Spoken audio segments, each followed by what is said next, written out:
Let's take a look at following a Fair Isle chart using straight needles and flat knitting. So we're going backwards and forwards. So this chart here that I've prepared is what our finished design will look like, and each square represents a stitch. So when we knit straight, we know that we go backwards and forwards, rather than when we knit with circular needles, we work in the round.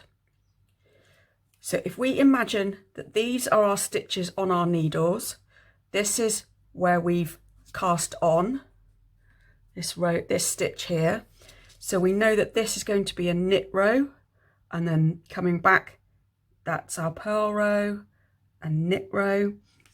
So the way to read a chart is from right to left and then left to right, which does take some getting used to, because obviously we're used to reading text from left to right, from left to right.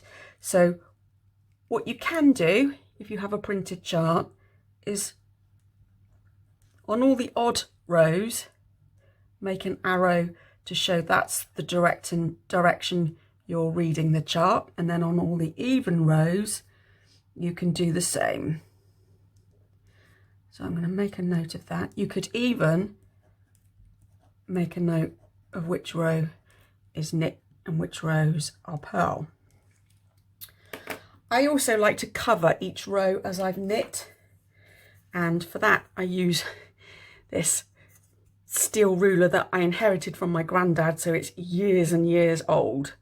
It's actually no good to be used as a ruler because it's so old and damaged, but it does the job perfectly. As you can see, I can lay it on, and then as I've knit a row, just move it up. So I'm only ever looking at the row that I need to knit. So this chart has told me that I need to cast on 37 stitches, and you can see it's given me a 2 row or a 2 stitch border all the way around. So this is designed to be a square with a border. So I've cast on 37 stitches in the pale pink colour. I've got my green wool and I've got my pink wool. Now, one thing I want to make you aware of with Fair Isle charts, ideally you only want to be working with 2 colours per row. That means you only get 2 strands. So if we look at our strands at the back of work, you're only ever going to get a row of 2 colours floats in the back. So if you can see here, we've got pink, we've got green, pink, green. If you introduce a 3rd colour on the row, your work, not only is it a little bit more complex with having to pick up floats, pick up your strands and create floats at the back of your work will start to really bulk out, because you're holding 3 pieces of yarn. So 3 of these is 1 row. So you've trebled the weight of the yarn that you're holding on a row. So that's something to be aware of. And I'm going to show you as well how cumbersome it can be knitting 3 colours on 1 row. So if you look on this chart, we have actually got, I've designed it purposefully for this, we've got a pink, the aqua pink, and then the bright hot pink. So that's 3 colours on a row. Ideally, you would have a row of just the plain colour separating your design. But let's take a look. So I've cast on 37 stitches. So I'm now on row 3. And I know I've got to work this way, so I need to knit 3 pink stitches.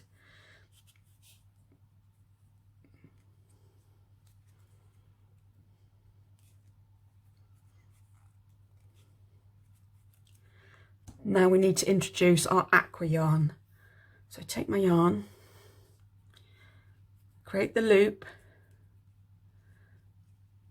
over the needle and knit, and then don't forget to do the little twist at the back just to firm that, pull that loop up to the needle. So I've done one, so now I need to do 1, 2, 3, 4, 5, which means we're going to produce a float after stitch 3 of the green colour to make sure that we're creating an even float of our strands at the back. So 1, 2, 3. So the colour that I'm not currently knitting with goes underneath. It doesn't have to, it can go over the top. Just try to be consistent throughout your work, just makes it neater. So underneath, twist round and knit with the pink.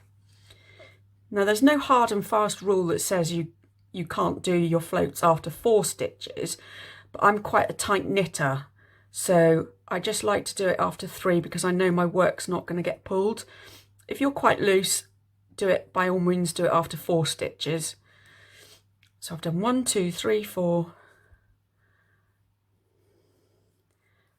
5 pink stitches and then the green.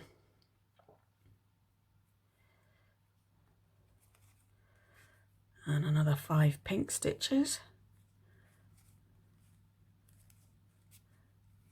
Create a float after the 3rd stitch. So in and twist. And now a green. So that's our repeat across that row. So I'm just going to knit that and we'll come back and take a look at the next row.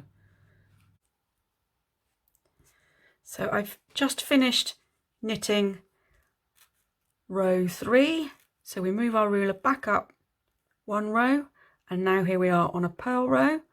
So I know I'm reading it that way. So we need 2 stitches of pink,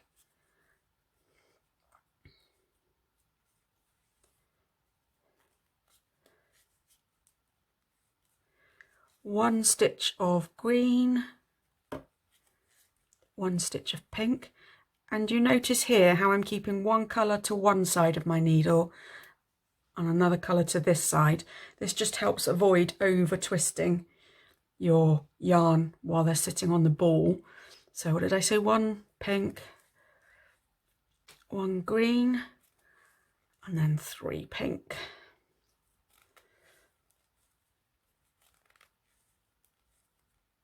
And then, now this is what happens in my head. I'll go 1, 1, 1, 3, 1, 1, 1, 3. And that's how I remember. So you might find you end up thinking that way as you're following a chart. So I'll purl across this row and then we'll come back and take another look. Okay, so we can start to see a design coming through. So now we're on a knit row and this is the row where we have to introduce the 3rd colour. Now, as I said earlier, ideally you'd have the pink and green as a row and then maybe a row of pink and then start with the pink flower. So I'm going to show you just what a tangle you can get in if you start to introduce a 3rd colour. So we need 3 pink stitches,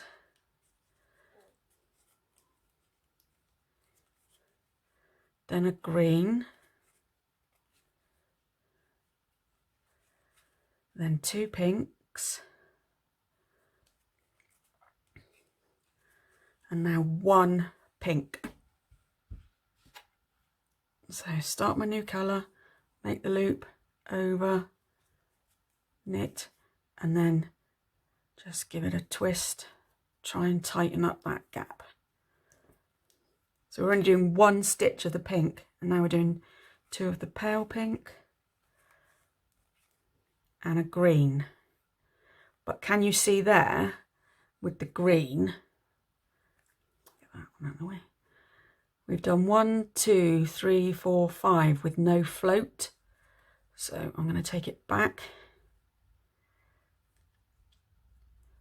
1, 2, 3. Okay, I'm going to let that one go and just do a 4, but keep it loose.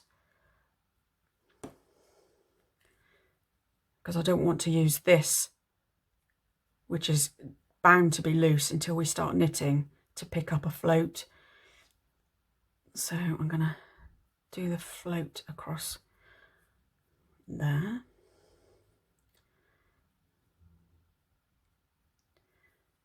and knit a pale pink.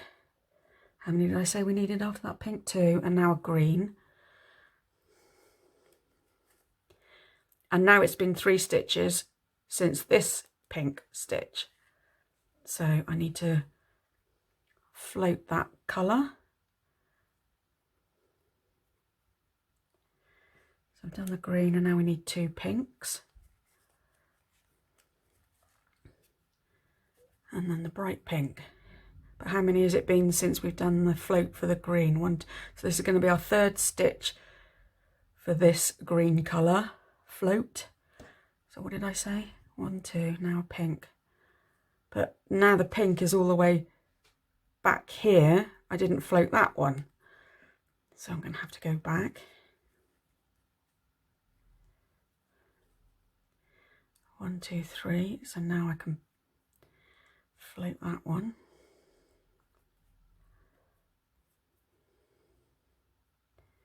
And I've got 2, so I'm doing 2 pale pinks.